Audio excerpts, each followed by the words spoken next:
오거스틴 먼저죠. 아우구스티누스하고 또 영국식 발음은 어거스틴 그러죠. 그 다음 토마스 아퀴나스 이런 사람은 다 중세의 유명한 신학자죠. 이들은 하나님을 다 물론 인정하는데 그 하나님을 어떻게 보느냐면 하나님은 정신이다 그래요. 정신. 하나님은 정신을 보는 겁니다. 정신 보면은 어떻게 되냐 그냥 하나님을 정신을 보면은 신앙 자세가 여기에 따라서 달라지는 겁니다. 아까도 말씀한 것처럼 정신을 중요하신다고야. 이 정신 생활과 물질 생활, 또 신앙 생활과 그다음 이 세속적인 생활 중에 어느 걸 더 중요하시냐고요. 하나님은 정신이니까.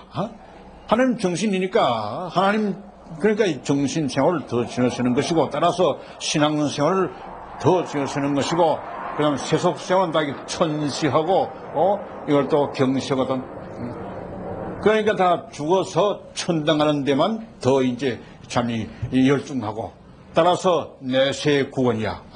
그런 또 논리도 세워지거든. 내세 구원은 물론 이 하나님을 정신을 본 이 때문만은 아니지만은 이것도 하나의 그 원인이 하나거든. 그런데 사실 인간이 하는 것은 육신 쓰고 있으니까 물질 생활을 아무리 말로라든가 하고는 또 이 설교를 통해서 물질에 너무 사라지지 말라 하더라도 육신 쓰고 있는 이상 물질 무시할 수 없거든. 그러니까 교직자들 자신들이 뒤로 갖다 물질 더 필요한다고요. 그러니까 결국 이중 생활하는 거예요. 이중 생활. 예. 그래서 소위 위선이라는 것도 있겠다. 위선이야. 말은 정신정서지만 실진 다 돈에 눈이 어둡지 않느냐 이렇게 되는 거예요. 그래서 켈케오라든가 니치가 다 그래서 종교가 다 반대하는 거고. 켈케오로는 갖다가 그 당시에 종교가 그래야 뭐 부패하고 그다음 또 무슨 권위주의에 빠지고 그래서 참 기독교를 찾으려고 했지만 니치는 또 하나님마저 없애버린 거예요. 그런 하나님이란 남 믿지 않겠다고요. 교주들 말하는 그 말과 행동과 전혀 딴판이라. 그러니까 그런 하나님이 무슨 하나님이냐고요. 그건 하나님이 아니다고요. 그래서 하나님이 죽음을 선언하는 거야. 니체 같다가. 하나님을 정신을 보면 여러 가지 문제가 좀 생겼다. 또 오늘날 또 기독교인데 오늘날 또 정신아 요새는 이렇게 하면서도 어떻게 되냐 말이야. 물질 무시할 수 없거든. 그러니까 결국 어떻게 되냐 도리어 공산 쪽을 기울어지는 거예요. 물질 준수해야 되겠다가 너무 물질 준수 하니까 도리어 이 사회에서 소외되니까. 그러니까 자기 사회도 소외되지 않기 위해서는 현실 문제에 더 관심 가져야 되는 것이고 물질 문제에 더 관심 가져야 되겠거든. 교리와는 상관없이 말이야. 그렇게 해서 기독교도 하나의 참 사회에서 봉사한다고 하는 무슨 인상 줘야 되겠단 말이야. 그러니까 교리와는 관계없이 이런 그 철학적 신학적 교리와는 관계없이 물질을 도리어 더 쥐어세면서 하는데 이 사회 물질적인 측면 연구를 하는 것은 공산 쪽에 제일 초거든. 그러니까 그쪽 가는 거야. 공산주 말이 옳다고 말해서 보니까 물질을 갖다 재산 물질 재산이 왜 자본주의 사회들이 모두 불평등하냐고 말이야. 그래서 가난한 자는 복이 나니 하는 말 같다. 그렇게 또 곡해하거든. 곡해갔어. 프롤레타리아를 위해서 예수도 왔다 이런 말까지 나오는 게 되는 거예요. 여기에 대한 걸 여기 물질에 대한 올바른 철학적 없으니까 물질만 다루다가 이거가 안 되니까 정신만 다루다가 이거가 안 되니까 그 반도 올라오는 것이 도리어 이렇게 좀 영공적으로 그런 일까지 나타나게 됐다고요. 이렇게 하나님을 어떻게 규정하느냐에 따라서 현실 문제를 해결하는 방안, 현실 문제 대하는 그 태도라든가 방향이 달라진다고요. 그 다음 또 한 가지. 이제까지는 지금 기독교죠. 그 다음 두 번째는 이기설이에요, 이기설. 도양의 이기설이죠.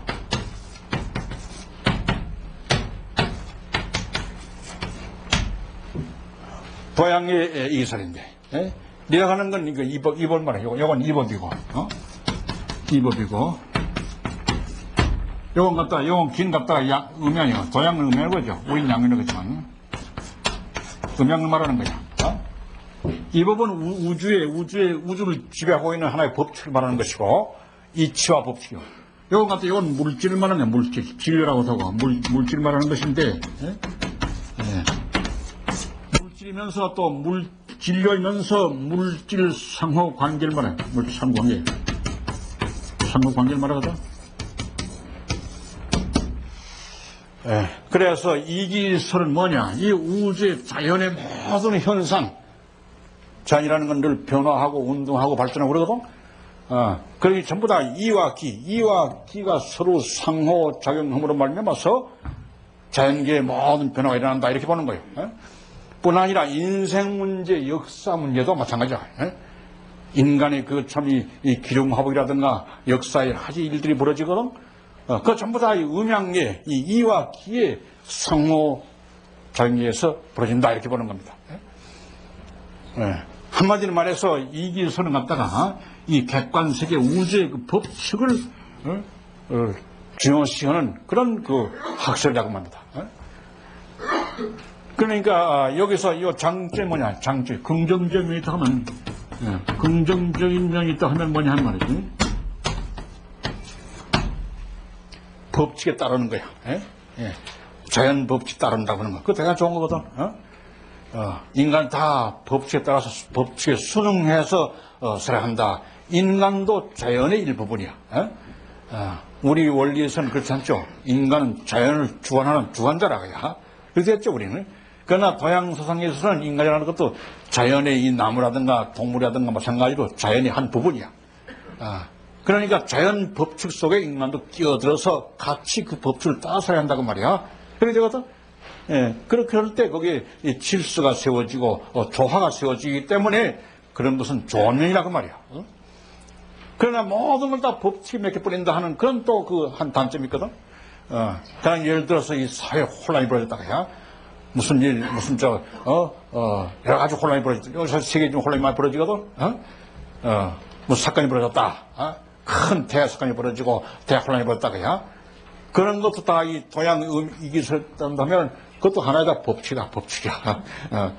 역사의 법칙이다 이렇게 이거든. 법칙이 괜히 관여할 필요 없다가 다 법칙에 따라서 잘 될 것은 잘 되고 못 될 것은 못 된다고 말이야. 이렇게 해서 체념을 쉽게 하고 또 도피하고 현실 속에 뛰어들어서 현실을 개혁해가는 그런 그 능동적인 그런 태도를 갖지 않고 도리어 소극적으로 그저 현실 도피해서 저 산중에 들어서 은둔하다든지 하는 그런 태도를 갖기 쉽다고 해요. 도양 사상. 따라서 자연을 갖다 주관한다는 거. 기독교의 정신은 자연 주관이죠. 이 참대 성경에 만물을 주관하라 그래 놨기 때문에 그 한마디로 말미암아서 기독교는 갖다 자연계를 주관하고 정복하고 하는 그런 정신이 거기서 나온 거다. 그 동양은 그게 없거든. 자연계 순응하니까. 그래서 동양에서는 이 자연과학의 발달이 느껴졌다 하는 거. 이게 다 그 동양 이기설의 영향이라 하는 것을 알 수 있는 겁니다. 그렇게 이 우주의 근본을 뭐로 보느냐 하는 데 따라서 현재 살고 있는 우리의 태도의 차이가 생긴다 그런 말입니다. 또 한 가지 예를 듭시다.